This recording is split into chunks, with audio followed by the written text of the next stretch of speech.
นี่สันละมาพูดแล้วดูมากัน Chief Minister ทินริมไลฟ์วิดีโอกันเอ็นเฮาตัวใจน่าจวนนี้ดรมาชนะกัน Education Minister ทินริมไลฟ์กันเอ็นเฮาเวลงะเอกfoisขัดเอ็นเวนะตัวนี้ดอนนี่กุมละมา budget session กุมินนะ budget session เราตัวอุรลกนะเตปอนี่ยังจู่ตัวน่ะกัน play ยัง Deputy Speaker, kalome. General discussion ania general takat luang tlam deuh han soide po cha kom viewa amaro chu nia beise na deuh hi om ve thina ding lam mi te po hanin beise viau mai thea hlom thum an soi phot ka du a budget kal to atang ten hei kan budget poi mo na hi anep viau min ka ria khoi mo hun khata kan da khoma khon pui kan tia सरकारिन कलफुंग असियम दान तो ते कन कलदोन एंटिंगे कुमथरा हियन सरकार सुम मिपुई सुम ही कन कलपुई दोन ति ही अलंग क्लेम खप मया कन कलतुम न बेर लंग दते वचु ACDP ते हिनिया चुला चु पार्टी होइन अनिन सेम जो नि mai tura kangaया angai to tu a po party roi tu te kanin dati khan akal phung kanin rem akal phung om dan tur form chumi 1 2 3 4 om chu ten so kan kalpui em ti de po en angai viewa tin CDP policy bu kan neya steng so kan kalpui am ti te en manglo hen kan kal ning ka ria voina hian hlom thum karon seidon ka ti kha a hlom pakhat na bera chuan COVID-19 hi chuan lamai siam to lowangu ka ti du ni ka soileang COVID-19 hi chuan lama tling to lo men a men khop maiกัน Chief Minister ทุสอยเตปออังโดนเล็กๆก็เรามาเลย Frank คบไหมหันสอยทัดทีเลยล็อกเตงอารมณ์ประคัดนับเบราชวน COVID-19 ฮิตชวนเราไม่เสียมโตระวังงูก็ติดดูนี่ก็สวยเหลียง COVID-19 ฮิชวนเรามาทิ้งโตเราสุรการินาซุ่มกันดนเวดัวกันใบยะดัวกันกันเทปุยสาหิอมันนี่จุงเตจู devolution of Texas Central สุรการินาสุรการเลยปุยนเชียร์ทิ้งข้อมาจังอิน State ฮูอันดนตุรคาอโลดาโคมาจุดเจงจานิตาสิละมิโซรัมเห็นดุลีกันจังเวทีนี่เจงจาจังชวนจุมีกันดนจูกุมสานิสมปกวสมเหตุเองกันชุดสักโจกังอ่ะสิปุยอมมาอินชวนละมาหันเตลทัดนิกุมาขานกันดงกิมโลเตลุลไหมกุมิน revised estimate เนี่ยจวนไว้เบลเชียจันฮิสมรุกปัสริหน่วยสมสริปลีอินกันดงกิมโลวนี่อ้อมวิเวอามาโรจู state เฮียนเชียกันละเวีย state on tax revenue อมันนี่จุมีอาจจะนั่งสร้างกันดนกัน budget ตั้งกันดงต่ำได้นี่ข้ากันสวยดูชินละว่าหน่วยจลีสมลีเล่ปริยัดเล่หน่วยไว้เบลเชจลีสมลีปริยัดเล่หน่วยทุมินกันคุ้มตัดนี่ข้าให้สวยเวียงอูเล่ลำโจกันสวยยังติงเอชวนละมากันมันเสียตินสุรการเฮียนnon tax revenue วันที่เวลาให้ทราฟิกจอยเตะตุยบิลเตะปอนิงจูจุงจังชวนซุ่มกันหัวจูปอจูอักยมเวทเอานี่ชวนลำจูอักลิงเวทเอาไว้เบลเชียจะสมรุกปักวัวหน่วยสมสริปลีอินกันพะเลวนี่เอามารอจู15 Finance Commission in Post Devolution Revenue Deficit Grantตั้งแต่นี่เจ้าพวกกันสวยอัตลันเฮียมทัศเจละค่ะข้ามีมินเป้กับ budget document ข้าเราเอ็นรู้สังที่สมนี่เละสมนี่ปะขัดขานไว้เบลเชียสมจันที่สมปะขัดินมินเปกเบลทัดนี่บัจเจตdokumen hi adik lawan ni lo chuan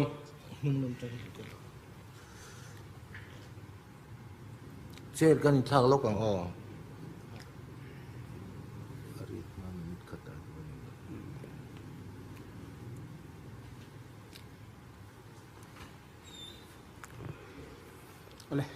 ผู้เชี่ยวชาญฮัลโหลแม่บัจเจตdokumen hi adik lawan niงดlo chuanไว้เบลเชียจันที่สมปะขัด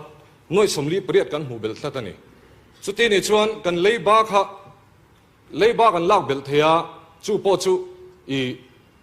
อย่างเงี้ยนี่ revenue deficit grant ก็ติอย่างเงี้ย devolution of taxes เชียร์ลิงข้อมาจังกันโดนนัดเลมาฟังคันสรการินGSDP จังอิน point ง่าฮี%จันเวนี่จูอินปุกเบลเทียตีปุยซับปกันปุกเบลนัวละลง ways and means advance เตจูจะใส่เตลโลเลี้ยงหาเลยล่ะจูทิลปลีเชียร์ลิงคอมกันเราดนเวเตสเตทช่วงเชียร์กันเราลากเตสเตทช่วงเชียร์นี่แล้วเราไฟหนังจีกันลากเต post devolution revenue deficit grant kha kan don kim lo na le kan don bel kha lo chut ve ro vai be chia zan hi som pakhat noi zan hi som ni pakhat noi som riat pakwain apel de ni kan dong bel tlat enga tinge chon lama kan siam fo chon lam siam hi all diang anu ma niang sum kan man thiam lo chon lama heng tinge kan man fo kan ngai to chen angai hle mai bu chairman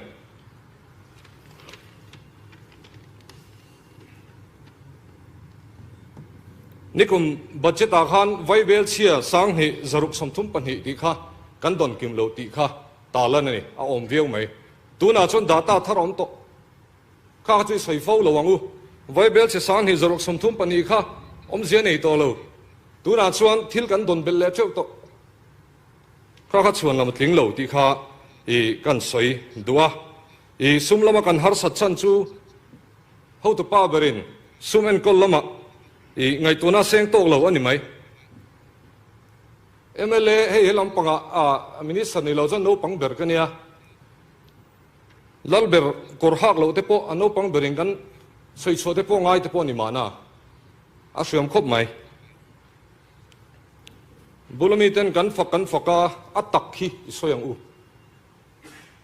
consultancy le mangin contract kan pereng thong lom ni airport po kan sa thei thong lom ni airport sana kan central sum kan hang bik hleinem state chunga summa lom SCDP lom kan man treu enga te kan in sum si lo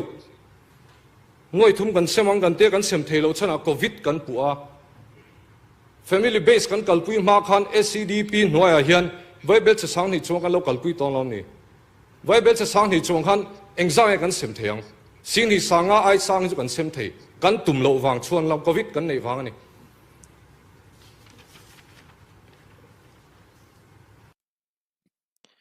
cái mai min hao te po nga lo mo le ti cái mai ru ba ko box cái inbox 15 Finance Commission in Vaibel chia zanga somli paruk sang ni som hi pakhata special grantin min pek turan neya kan nei kan dong lo ti te chu kan hret ho amaro chu Finance Commission grant hi ti nge turan ni lo ti kan hre kan in siam re mangai ni mai loan kan la ne phechon ai hen to lo lu tuk tho lo pek tlai kan soi ma ni khat don le ni som panga don te kan soi mam in luaman pek angai tui bill electric bill bank loan thleng in pek angai kan credit score te ti boi vek ngate kan soi mam le si credit score CIBIL score an tiang chi hi poi mo lutuk ki mi CIBIL score credit score te hi loan la nem tur pe chona sa na ngai bu chairman soi tur ka nga khop mai kum som an hlom ni le na chuan kum som chunga leibanga ber amin siam tu han tuna kum thuma cho azon in leibanga ber amin siam le nikuma kanin hiala chuta min thel na chu kan home minister zomina takina min thel na chu RBI data ni RBI data thar bera khan lo en ro không ấy nó tổ leibanga ber bu chairman bidang po khan i minute thum te an lak vela hei chu poi mo thlat kum thum chung tun hai kum thum chung sang ni som ni pathum budget estimate nen khan India ram lei banga ber kan ni le to kan finance minister kan chief minister zom taktar mi thi voila enga tinge HIV AIDS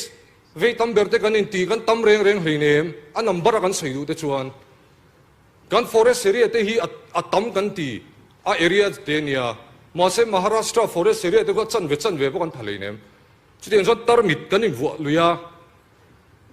kan in soi thaluya kan in soi mam luya chu kan om dan ani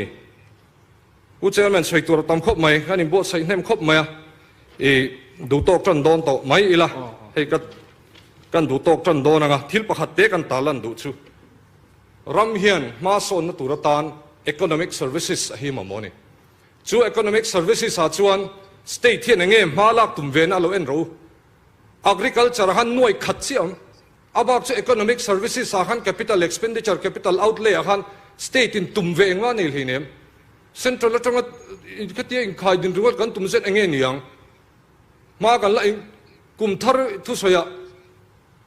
ei le barin todel kan ti duma khonge atak chu enge kan ti ve don ril ru senga kan ngai to ngai budget hi tilai ho ho bena pass mai hi ni lo hu chairman a to ber nan chuan hei hunte a che phina budget kan soi minute som arei lo thing khop mai hun thol zok deuh me debate ka cha khop mai